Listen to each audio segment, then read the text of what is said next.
Welcome back. In the previous chapter, we met Sybil's mother and her brother James, who was clearly worried that her liking for this gentleman would turn into a situation like his own mother's situation. Dorian would mess with her and then desert her. So it seems one of the last people to find out about Sybil's engagement and about Sybil at all is poor old Basil. And that's what's going to happen here. Basil's going to hear the news. You'll see his reaction. And at the end, they're going to go off to the theatre where they're going to watch her perform. And Dorian thinks that they're going to be so impressed by her genius on the stage. So that's where we come in here in chapter 6. Because it's about a love interest, I've changed all the highlighting to lurid violet. I suppose you've heard the news, Basil. And he gives him the news. Dorian Gray is engaged to be married, said Lord Henry, watching him as he spoke. Remember, this is Lord Henry's experiment. He wants to see Basil's reaction. Hallward started. He looks like he gets a fright and then frowned. Those are his first two reactions, fright and perhaps disapproval. Dorian, engaged to be married, exclamation mark. Right, impossible, exclamation. Yeah, he's gotten a shock here. Lord Henry, it's perfectly true. To whom? To some little actress or other. She's lower class from this minor little theatre. Basil says, I can't believe it. Dorian is far too sensible. Lord Henry, Dorian is far too wise not to do foolish things now and then, my dear Basil. Basil, marriage is hardly a thing that one can do now and then, Harry. Except in America, rejoined or replied Lord Henry languidly. But I didn't say he was married. I said he was engaged to be married. There's a great difference. And maybe with a bit more reflection, Basil's reaction is concern for Dorian. I hope the girl is good, Harry. I don't want to see Dorian tied to some vile or terrible creature who might degrade his nature, bring him down, and ruin his intellect. Oh, she's better than good. She's beautiful. Of course, that comment implies that it's more important to be beautiful than to be good. And of course, this appearance-reality thing, what lies beneath the surface, these are major themes in this novel. Basil's still concerned about Dorian, but do you approve of it, Harry? Asked Basil, walking up and down the room and biting his lip. That body language there shows his worry. You can't approve of it, possibly. It is some silly infatuation. And of course, Lord Henry is kind of amoral about everything. I never approve or disapprove of anything now. It's which means that, fair enough, that's his view, but that means that to him, he'll never find anything right or wrong. It's an absurd attitude to take towards life. We are not sent into the world to air our moral prejudices. I never take any notice of what common people say, and I never interfere with what charming people do.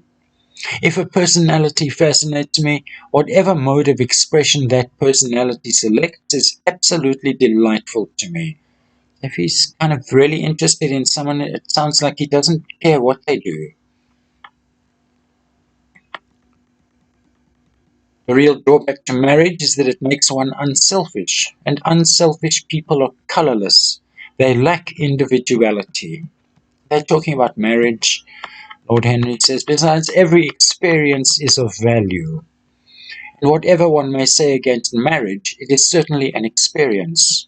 I hope that Dorian Gray will make this girl his wife, passionately adore her for 6 months, and then suddenly become fascinated by someone else. He would be a wonderful study. Again, treating Dorian's life as an experiment, and what he plans here for Dorian is not what's going to happen. What he'd like to happen is not what's going to happen. Oh, Lord Henry, the basis of optimism is sheer terror. We think that we are generous because we credit our neighbor with the possession of those virtues that are likely to be of benefit to us. We think we're generous because we hope other people will be generous with us. As for a spoilt life, no life is spoilt, but one whose growth is arrested. You must follow your natural growth, is what he's saying. Dorian arrives. My dear Harry, my dear Basil, you must both congratulate me, said the lad, throwing off his evening cape with its satin-lined wings, and shaking each of his friends by the hand in turn. He's been so happy, and Basil says, I hope you will always be very happy, Dorian. But I don't quite forgive you for not having let me know of your engagement. You let Harry know. So Basil's feeling a bit left out, and there's more of that later. Now Dorian tells the whole story in this eye-straining read. There's really not much to tell. What happened was simply this. After I left you yesterday evening, Harry, I dressed, had some dinner at that little Italian restaurant, went down at 8 o'clock to the theatre. Sybil was playing Rosalind. Of course, the scenery was dreadful and the Orlando absurd. But Sybil, you should have seen her. When she came on in her boy's clothes, she was perfectly wonderful. She wore a moss-coloured velvet jerkin little jacket, I think, with cinnamon sleeves, slim brown cross-gartered stockings, a dainty little green cap with a hawk's feather caught in a jewel, and a hooded cloak lined with a dull red. She'd never seemed to me more exquisite, and he compares her not to a work of art he'd seen in Basil's home. She has all the delicate grace of that Tanagra figurine that you have in your studio, Basil. Her hair clustered round her face like dark leaves around a pale rose. As for her acting, well, you shall see her tonight. She is simply a born artist. I sat in the dingy box, the stage box, but it's from this poor theatre, absolutely enthralled. I was fascinated. I forgot that I was in London and in the 19th century. I was away with my love in a forest. After the performance was over, I went behind backstage and spoke to her. As we were sitting together, suddenly there came into her eyes a look that I'd never seen there before. My lips moved towards hers. We kissed each other. I can't describe to you what I felt at that moment. It seemed to me that all my life had been narrowed to one perfect point of rose-coloured joy. She trembled all over and shook like a white narcissus, a flower. Then she flung herself on her knees and kissed my hands. I feel that I should not tell you all this, but I can't help it. Of course, our engagement is a dead secret, possibly mainly because of the class difference. She's not even told her own mother. I don't know what my guardians will say. Because she's lower class. Lord Radley is sure to be furious. I don't care. I shall be of age in less than a year, and I'll be 21. And then I can do what I like. I've been right, Basil, haven't I? To take my love out of poetry and to find my wife in Shakespeare's plays. Lips that Shakespeare taught to speak have whispered their secret in my ear. I have had the arms of Rosalind around me and kissed Juliet on the mouth.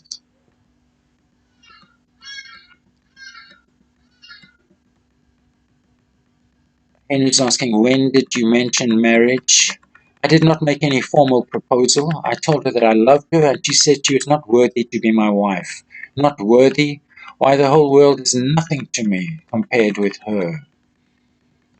I loved Sybil Vane. I want to place her on a pedestal of gold, see the world worship the woman who is mine. When I'm with her, I regret all that you have taught me. I become different from what you have known me to be. I am changed, and the mere touch of Sybil Vane's hand makes me forget you. And to me, he's speaking to Henry. And all your wrong, fascinating, poisonous, delightful theories. If you know what oxymoron is, we have some here, poisonous, delightful. So Dorian acknowledges Henry's theories are dangerous yet intriguing. But when he's with her, he forgets all of Henry's bad influence.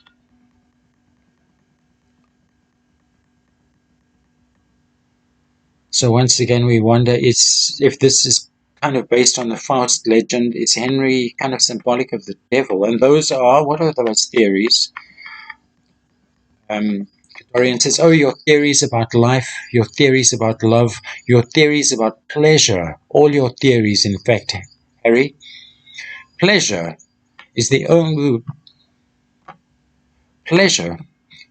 thing worth having a theory about, he said. Once again, his theories are hedonistic.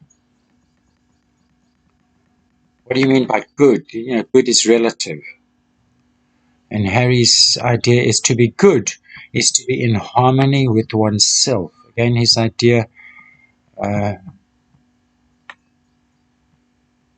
take to yourself to your highest potential. That's the biggest thing for Henry, he replied, touching the thin stem of his glass, with his pale, fine-pointed fingers.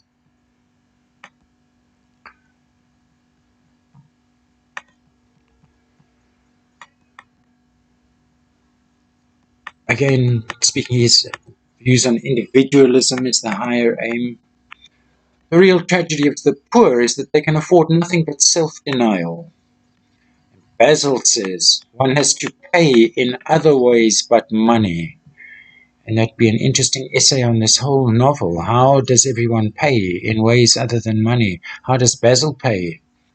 What sort of ways, Basil? He says, I should fancy he imagines in remorse, regret, suffering, and the consciousness of degradation. So you could ask yourself at the end of the novel, Dorian Gray himself, does he feel remorse or suffering or the consciousness of degradation? Being aware of his own soul's descent into sin. A little Oscar Wilde joke here. No civilized man ever regrets a pleasure, and no uncivilized man ever knows what a pleasure is.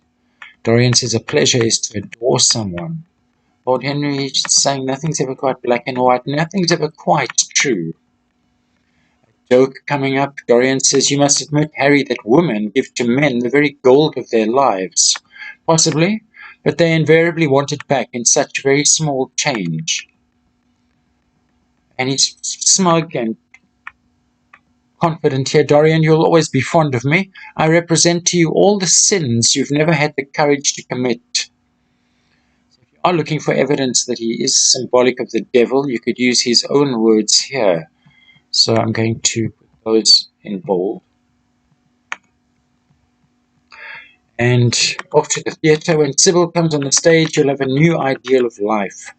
Harry says cynically, I've known everything, with a tired look in his eyes. And has he really, or has he just had theories on everything? But according to him, yes, he's world-weary. So still, your wonderful girl may thrill me. I love acting. It's so much more real than life. Another Oscar Wilde paradox. Let us go, Dorian. You'll come with me. I'm so sorry, Basil, but there's only room for two in our cab. You must follow us in another. Two different kinds of cabs, and I don't want to say them because I'm never sure how to pronounce that one. Brougham.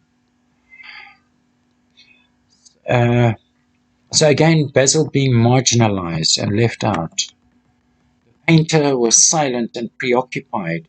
There was a gloom over him. He could not bear this marriage, and yet it seemed to him to be better than many other things that might have happened. A strange sense of loss came over him. He felt that Dorian Gray would never again be to him all that he had been in the past. Life had come between them. His eyes darkened, and the crowded, flaring streets became blurred to his eyes. When the cab drew up at the theatre, it seemed to him that he had grown years older. So I leave this haunted picture of someone who could metaphorically be Basil. We consider the happy news that supposedly came in here, the engagement to Sybil, Dorian's happy news, its sad effect on Basil, but not only that he's kind of being marginalized by Henry and Dorian, his own worries about this marriage, but his concerns for Dorian as a friend seem noble. And so we look forward to happening next is seeing what happens at the theatre. And will she impress them with her acting genius? We'll see you in the next exciting episode. Please like and subscribe. Have a lovely day.